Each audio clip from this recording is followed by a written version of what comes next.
بسم اللہ الرحمن الرحیم۔ السلام علیکم۔ ڈسکور دا ہسٹری کے سامعین، اللہ پاک کی طرف سے بھیجے گئے ہر پیغمبر کو اللہ پاک نے مختلف معجزات اور کرامات عطا کیے تھے۔ آج ہم اس ویڈیو میں اللہ کے پیغمبر حضرت سلیمان علیہ السلام کا ایک واقعہ پیش کریں گے کہ کس طرح ہدہد پرندہ حضرت سلیمان علیہ السلام کی دربار سے غیر حاضر ہو کر سلطنت سبا پہنچا تھا، اور کس طرح حضرت سلیمان علیہ السلام نے ملکہ بلقیس کو دعوت دی کہ وہ اللہ پر ایمان لا کر مسلمان بن جائے اور اللہ پاک کے حکموں کی تعمیل کرے، کیونکہ ملکہ بلقیس اور اس کی قوم مشرک تھے اور سورج کی عبادت کیا کرتے تھے۔ دوستو، قصہ بیان کرنے سے پہلے ایک بات ضرور کہوں گا کہ جو دوست میرے اس چینل پر پہلی بار آئے ہیں وہ چینل کو سبسکرائب کریں اور ساتھ ہی بیل آئیکن کے بٹن کو پریس کریں تاکہ ایسی انفارمیٹیو ویڈیوز کے نوٹیفیکیشنز آپ تک پہنچتے رہیں اور نالج میں اضافہ ہوتا رہے۔ اللہ پاک نے حضرت سلیمان علیہ السلام کو بہت سارے معجزات عطا کیے تھے۔ آپ علیہ السلام جانوروں اور پرندوں کی بولیاں بھی سمجھتے تھے، اور ہوا پر آپ کا قابو تھا، اور آپ کا تخت ہوا میں اڑا کرتا تھا، اور آپ کا تخت ہوا میں اتنی تیزی سے اڑتا تھا کہ آپ صبح اور شام کو ایک ماہ کی مسافت طے کر لیتے تھے۔ حضرت سلیمان علیہ السلام کی حکومت کی سب سے بڑی خاصیت یہ تھی کہ آپ علیہ السلام کی حکومت میں صرف انسان ہی نہیں بلکہ جن، پرندے، جانور اور بہت ساری مخلوقات آپ کے تابع تھے۔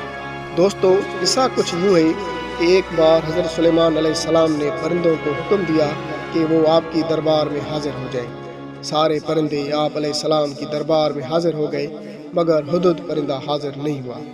حضرت سلیمان علیہ السلام نے پرندوں سے پوچھا کہ ہدہد نظر نہیں آ رہا، وہ کہاں ہے؟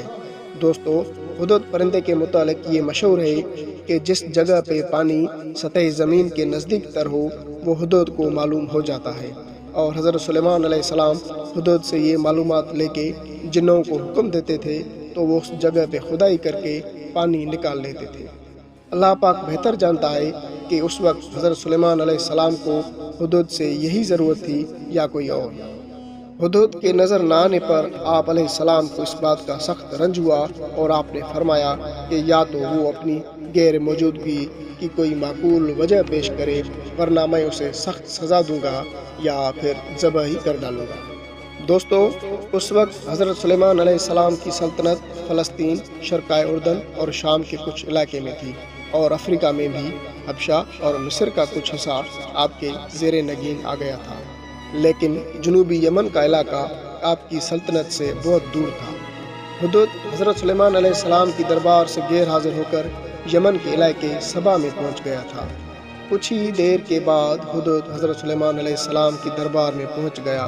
اور عرض کیا، میں اپنی غیر حاضری کی معافی مانگتا ہوں، مگر میں اڑتا اڑتا یمن کے ایک شہر میں پہنچ گیا تھا جس کا نام ہے سبا، اور میں اہل سبا کے کچھ ایسے حالات معلوم کر کے آ رہا ہوں جن کی آپ کو کچھ خبر نہیں۔ آپ علیہ السلام نے فرمایا، کیا خبر لا رہے ہیں؟ ہدہد نے عرض کیا، سبا کا ملک ایک زرخیز اور شاداب علاقہ ہے، وہاں کے لوگوں کے پاس ضروریات زندگی کی سب چیزیں کافی مقدار میں موجود ہیں، اور ان پر ایک عورت حکمرانی کرتی ہے جس کا نام ہے ملکہ بلقیس، جو بڑے عالی تخت پر بیٹھ کر حکمرانی کرتی ہے۔ اس کا تخت سونے کا ہے جس میں ہیرے اور جواہرات جڑے ہوئے ہیں، اور اس وقت اس کے آس پاس کسی بھی بادشاہ کے پاس ایسا تخت موجود نہیں ہے۔ اور مذہب کے لحاظ سے یہ لوگ مشرک ہیں اور آفتاب پرست ہیں، اور اللہ پاک کی دی گئی نعمتوں کا شکر کر کے اس کی عبادت کرنے کے بجائے سورج کی عبادت کرتے ہیں، اور سورج پرستی کو نیکی اور ثواب کا کام مانتے ہیں۔ ہدہد نے حضرت سلیمان علیہ السلام کو یہ سب بتا کر گویا ان پر جہاد کرنے کی ترغیب دی، کیونکہ یہ لوگ مشرک بھی ہیں اور آفتاب پرست بھی ہیں اور آخرت کے منکر بھی ہیں۔ ہدہد نے کہا کہ ملکہ بلقیس کی سلطنت نعمتوں کے لحاظ سے اتنی خوشحال ہے کہ یمن کے آس پاس کی کسی بھی سلطنت کو ایسی خوشحالی میسر نہیں ہے، مگر وہ اللہ پاک کے حکموں کی نافرمانی کر رہے ہیں اور ہدایت پر نہیں ہے، اور اللہ کو چھوڑ کر سورج کو سجدہ کرتے ہیں۔ یہ سب سن کر حضرت سلیمان علیہ السلام حیران ہوئے اور فرمایا کہ ہم ابھی تمہاری تصدیق کر لیتے ہیں۔ دوستو، یہ سارا واقعہ اللہ پاک نے قرآن کریم کی سورہ نمل میں بیان کیا ہے۔ حضرت سلیمان علیہ السلام نے ہدہد کو کہا کہ میں ابھی پتہ کرواتا ہوں کہ تو سچ کہہ رہا ہے یا جھوٹ بول رہا ہے۔ پھر آپ علیہ السلام نے حدود کو ایک خط دیا اور کہا کہ یہ خط لے جا اور ملکہ بلقیس کو درباریوں کی موجودگی میں اس کے سامنے پھینک دے، اور پھر وہاں سے ہٹ جا اور سنو کہ ان کا اس خط کے پڑھنے کے بعد کیا رد عمل ہوتا ہے، اور پھر آ کر مجھے اطلاع دے، اور تمہارے سچ اور جھوٹ کا پتہ بھی لگ جائے گا۔ حدود نے وہ خط ملکہ بلقیس کے سامنے پھینک دیا اور وہاں سے ہٹ کر ایک کونے میں جا کر بیٹھ گیا تاکہ ان کا اس خط کو پڑھنے کے بعد کا رد عمل دیکھ پائے۔ ملکہ بلقیس نے جب خط کو دیکھا اور خط کے پہنچنے کی نوعیت کو دیکھا تو حیران رہ گئی، کیونکہ یہ خط کسی ملک کے سفارت خانے کی طرف سے کوئی سفیر لے کر نہیں آیا تھا، بلکہ ایک پرندے کے ذریعے ملا تھا،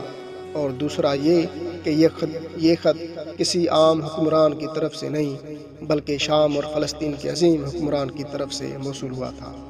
ملکہ بلقیس خط کو اٹھا کر دیکھ کر اپنے دربار کے سرداروں سے مخاطب ہوئی اور کہا، اے سرداروں، میری طرف ایک خط بھیجا گیا ہے، اور یہ خط سلیمان کی طرف سے ہے، اور جو بخشش کرنے والے مہربان اللہ کے نام سے شروع کیا گیا ہے، اور لکھا ہے کہ تم اللہ پر ایمان لا کر مسلمان بن جاؤ اور سورج پرستی کو چھوڑ کر اللہ پاک کی عبادت کرو اور اس کے حکموں کی تعمیل کرو، کیونکہ اس کل کائنات کا مالک صرف اللہ ہی ہے جسے سجدہ کیا جاتا ہے، اور میں حکمران ہونے کے ساتھ اللہ کا نبی بھی ہوں، لہٰذا احتیاط کرو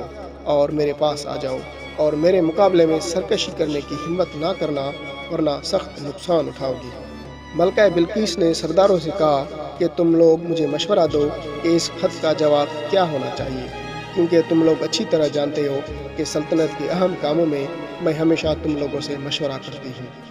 ان لوگوں نے کہا کہ ہم طاقت اور قوت والے ہیں، اور ہم لڑنے کے فن سے بھی بخوبی واقف ہیں، اور ہمارے پاس جنگ کرنے کے لیے عظیم فوج بھی ہے، لہٰذا سلیمان ہمارا کچھ بگاڑ نہیں سکے گا۔ آپ خود ہی سوچیں اور جو حکم آپ کریں گی وہی ہوگا۔ ملکہ بلقیس نے کہا کہ میں قاصد کے ساتھ انہیں ایک ہدیہ بھیجتی ہوں، پھر دیکھتے ہیں کیا ہوتا ہے۔ ملکہ بلقیس یہ دیکھنا چاہتی تھی کہ حضرت سلیمان علیہ السلام کس قسم کے بادشاہ ہیں، اور یہ کہ وہ ان کے خلاف لڑ سکیں گی یا نہیں۔ ملکہ بلقیس نے قاصدوں کے وفد کے ساتھ بہت سارے تحائف بھیجے، جس میں بہت ساری دولت، سونا، ہیرے، جواہرات اور نادرات موجود تھے۔ یعنی ملکہ بلقیس حضرت سلیمان علیہ السلام کا امتحان لینا چاہتی تھی کہ وہ کس چیز میں شوق رکھتے ہیں۔ حدود نے یہ ساری باتیں سنی اور حضرت سلیمان علیہ السلام کے پاس پہنچ کر سب کچھ بتا دیا۔ حضرت سلیمان علیہ السلام نے جنات کو حکم دیا کہ شہر میں داخل ہونے والے راستے پر سونے چاندی کی اینٹوں کا فرش بچھا دیا جائے، راستے کے دونوں طرف سونے کے عجیب الخلق جانور کھڑے کر دیے جائیں، وزراء کی ساری کرسیوں کو سونے کا کر دیا جائے، اور دربار کو ہیرے جواہرات سے مزین کر دیا جائے۔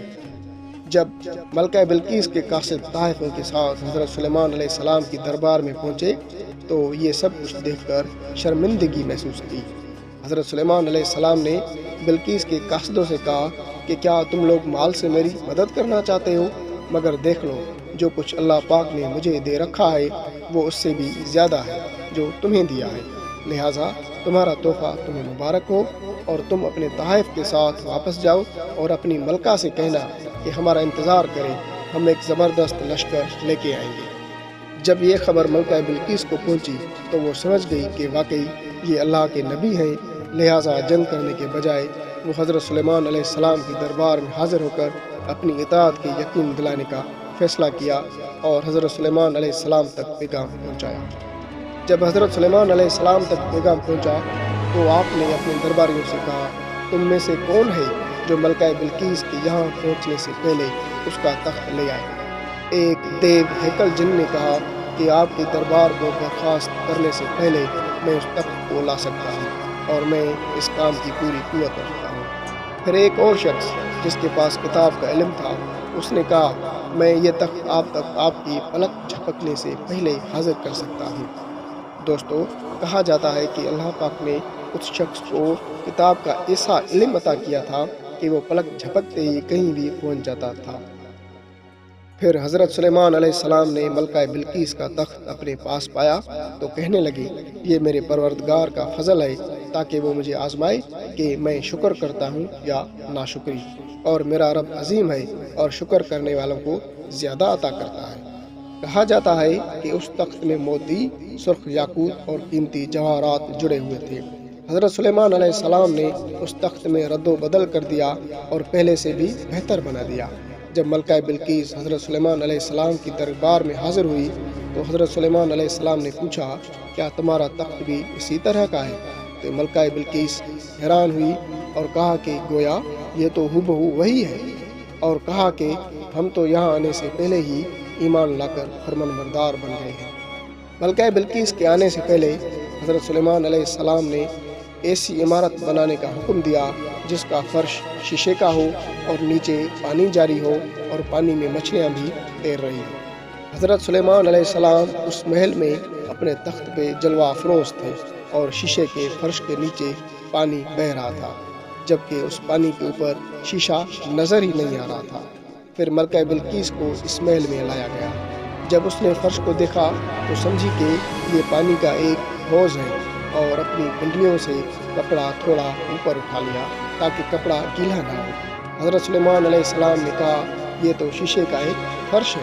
تب وہ شرمندہ ہوئی اور بول اٹھی کہ اے میرے پروردگار، میں سورج کی پوجا کر کے اپنے آپ پر ظلم کرتی رہی اور اب میں سلیمان علیہ السلام کے ساتھ رب العالمین کی اطاعت قبول کر لی ہے۔ لہٰذا ملکہ بلقیس پہ یہ ظاہر ہو گیا کہ جس طرح وہ شیشے کے صحن کو پانی کا لہریں مارنے والا حوض سمجھ بیٹھی، اسی طرح اس نے اور اس کی قوم نے سورج کی چمک اور دمک دیکھ کر اسے معبود اور خدا سمجھ بیٹھے۔ اسے اپنی غلطی پر نہایت ہی شرمندگی ہوئی۔